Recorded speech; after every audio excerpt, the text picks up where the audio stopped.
Manusia adalah satu-satunya spesies di muka bumi yang bisa menderita karena hal yang belum terjadi. Seekor kucing tidak pernah stres memikirkan makan siang minggu depan. Tapi kita punya kemampuan unik untuk menciptakan simulasi kiamat kecil di kepala kita sendiri. Kita menyiksa diri sendiri. Lihat teman seangkatan sudah jadi manajer dan punya rumah. Kenapa hidup saya masih gini-gini aja? Gimana kalau besok saya di PHK?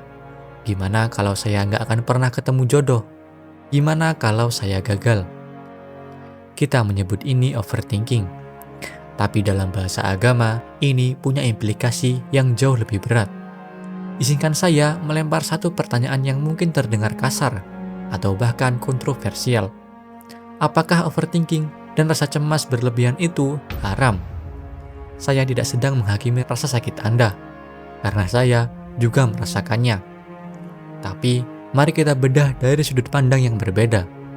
Jika Islam adalah sebuah sistem operasi untuk kebahagiaan manusia, maka kecemasan kronis, rasa takut akan masa depan yang belum terjadi, bukanlah sekedar perasaan.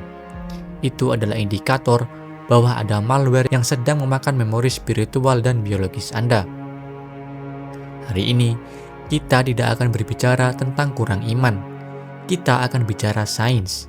Kita akan membedah isi kepala Anda, melihat bagaimana kortisol merusak tubuh Anda, dan bagaimana lifehack kuno bernama sholat, zikir, dan tawakal ternyata adalah resep medis tercanggih yang baru dipahami oleh sains modern ribuan tahun kemudian.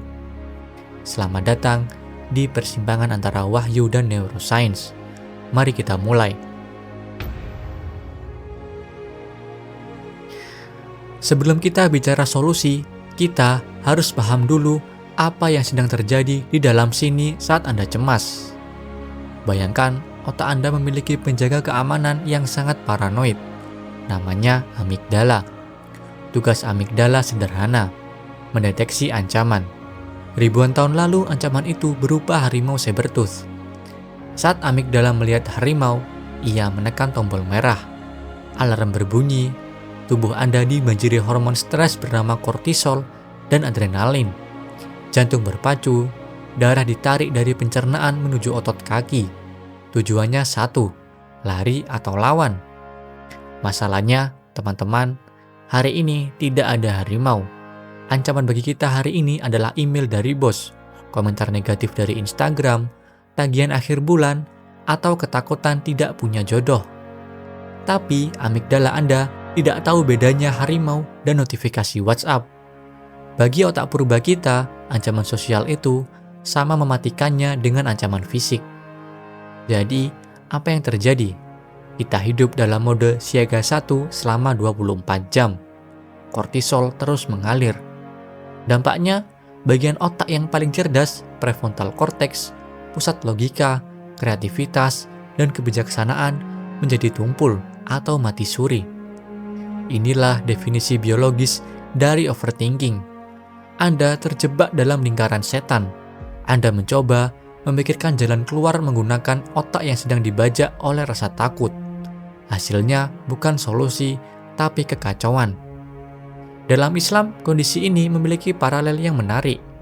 Kita mengenalnya sebagai was-was, bisikan yang berulang, keraguan yang menggerogoti, ketakutan akan kemiskinan, ketakutan akan masa depan. Dan disinilah sains bertemu spiritualitas. Jika Anda membiarkan amigdala Anda menyetir hidup Anda secara biologis tidak mampu berpikir jernih. Dan secara spiritual, Anda kehilangan koneksi dengan realitas. Lalu, bagaimana cara mematikan alarm palsu ini? Bagaimana kita mengambil alih kendali dari amigdala kembali ke prefrontal cortex?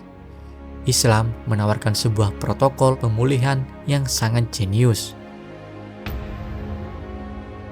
Mari kita bicara tentang sholat. Seringkali kita menganggap sholat hanya sebagai kewajiban. Sudah azan, harus termuka sama Tuhan. Tapi, pernahkah Anda melihat sholat sebagai somatik terapi? Terapi yang berbasis tubuh untuk menenangkan sistem saraf. Sains modern mengenal istilah mindfulness. Intinya adalah hadir utuh di masa kini. Tahukah Anda, satu-satunya momen di mana Anda tidak bisa cemas adalah di masa kini. Kecemasan selalu hidup di masa depan, dan penyesalan selalu hidup di masa lalu. Saat Anda mengangkat tangan untuk takbiratul ihram, Anda mengucapkan Allahu Akbar, Allah Maha Besar. Secara psikologis, ini adalah teknik reframing. Masalah Anda besar? Ya. Hutang Anda besar? Mungkin. Tapi dengan kata Allah Maha Besar, Anda sedang mengecilkan masalah Anda di hadapan sesuatu yang infinite atau tak terbatas. Ini menurunkan aktivitas amigdala secara instan. Lalu, mari kita bicara tentang gerakan fisik, sujud. Ini adalah posisi di mana jantung Anda berada lebih tinggi dari otak. Secara fisiologis, posisi ini mengalirkan darah kayak oksigen ke otak bagian depan, prefrontal cortex. Tapi lebih dari itu, ini adalah postur penyerahan total. Dalam psikologi, ada konsep yang disebut grounding, menempelkan tubuh ke bumi untuk menstabilkan emosi. Sujud adalah bentuk ultimate grounding. Anda melepaskan beban gravitasi mental Anda ke tanah.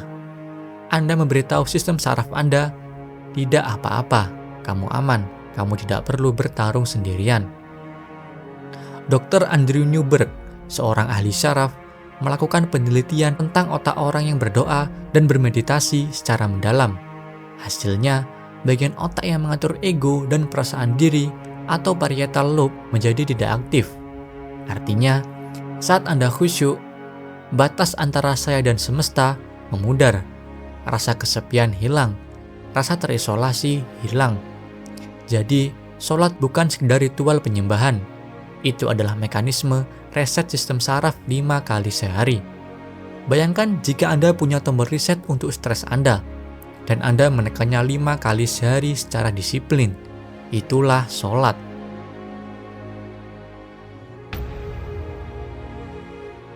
Poin selanjutnya, zikir. Banyak orang berpikir, zikir hanyalah mengulang-ulang kata, mulut komat-kamit, tapi pikiran melayang ke mana-mana. Itu bukan zikir, itu melamun dengan soundtrack Arab. Zikir yang sebenarnya memiliki efek kuat pada neuroplasticity. Neuroplasticity adalah kemampuan otak untuk mengubah dirinya sendiri. Otak Anda seperti otot. Apa yang Anda latih, itulah yang membesar. Jika Anda melatih otak Anda untuk khawatir setiap hari atau overthinking, maka jalur saraf kekhawatiran itu akan menjadi jalan tol yang lebar. Anda jadi ahli dalam hal cemas. Zikir bekerja dengan cara memutus sirkuit itu dan membangun jalur baru. Studi menunjukkan bahwa repetisi suara yang ritmis seperti subhanallah, alhamdulillah, hingga Allahu Akbar dengan tempo yang lambat dapat mengatur heart rate variability. Saat HRV Anda harmonis, sinyal yang dikirim jantung ke otak adalah sinyal aman. Mari kita ambil contoh kalimat Hasbunallah wa ni'mal wakil. Cukuplah Allah bagi kami dan Dia sebaik-baik pelindung. Jika kalimat ini diulang dengan penuh penghayatan saat Anda sedang panik, 1. Anda menggunakan broadcast area untuk memblokiran pikiran negatif. 2. Anda memvalidasi perasaan aman melalui afirmasi. Ini mirip dengan teknik Cognitive Behavioral Therapy atau CBT, di mana pasien diajarkan untuk mengganti narasi negatif dengan narasi yang lebih realistis dan positif. Bedanya, dalam Islam, kita tidak sedang menipu diri sendiri dengan positive thinking atau kosong. Kita sedang menyadarkan diri pada realitas tertinggi. Saat Anda berzikir, Anda sedang melakukan rewiring otak Anda. Dari mode, saya harus mengendalikan segalanya, menjadi mode, ada kekuatan yang lebih besar yang memegang kendali. Dan inilah yang membawa kita ke poin paling krusial, puncak dari semua obat kecemasan. Kembali ke kalimat awal kita tadi, kenapa cemas itu haram?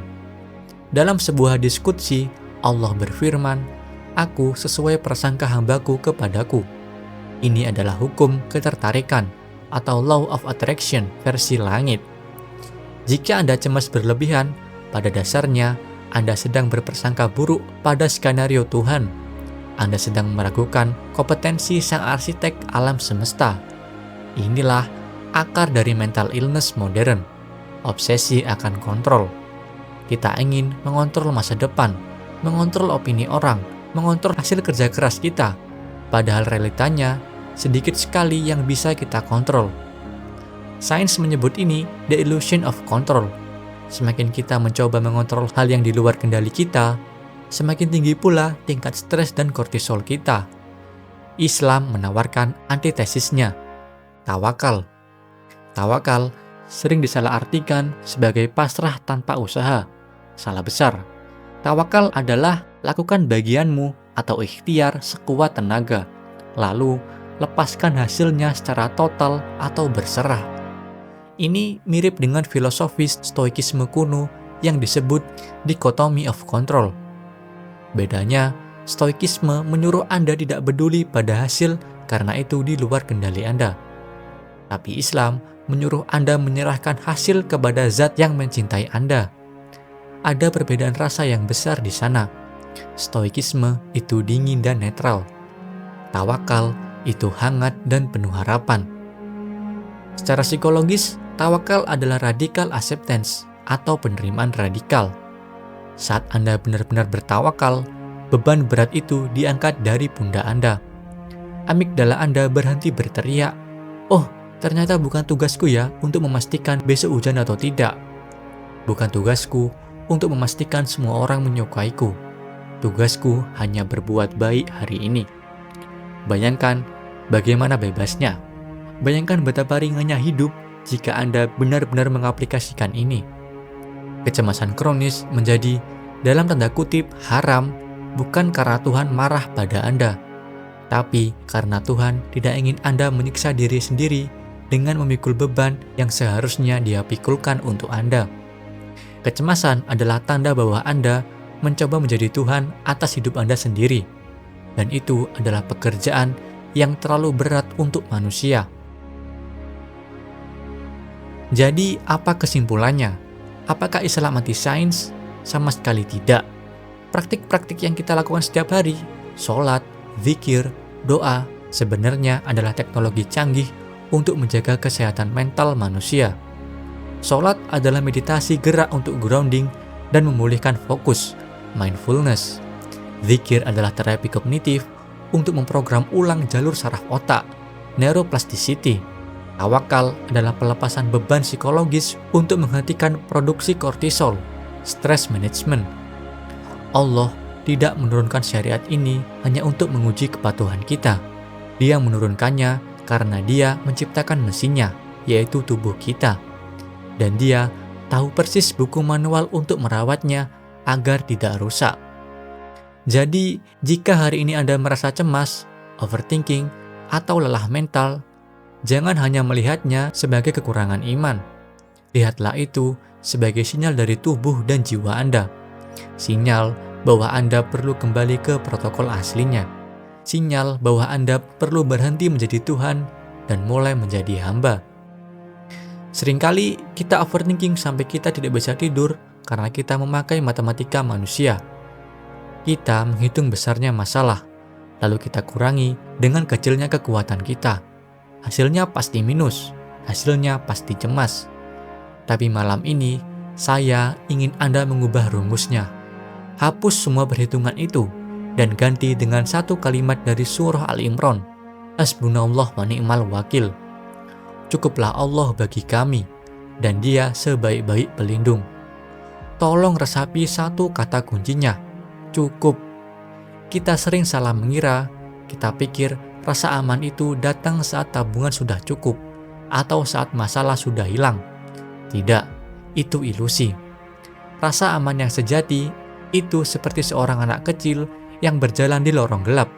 Lorongnya tetap gelap, tapi begitu dia sadar tangan ayahnya menggenggam erat tangannya, rasa takutnya hilang seketika. Kenapa? Karena kehadiran ayahnya sudah cukup.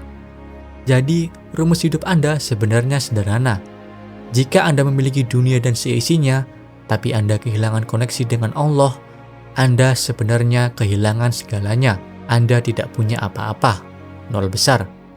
Tapi jika Anda kehilangan segalanya, namun hati Anda masih memegang erat Allah, maka sejatinya Anda masih memiliki segalanya. Berhentilah memaksa untuk mengetahui apa yang akan terjadi besok. Itu bukan tugas Anda. Tugas Anda hanyalah percaya pada Dia yang menggenggam hari esok. Tarik nafas dalam-dalam, bisikkan ke hati Anda yang gelisah. Hasbunallah, Anda aman. Terima kasih sudah menyimak. Sampai jumpa di episode berikutnya.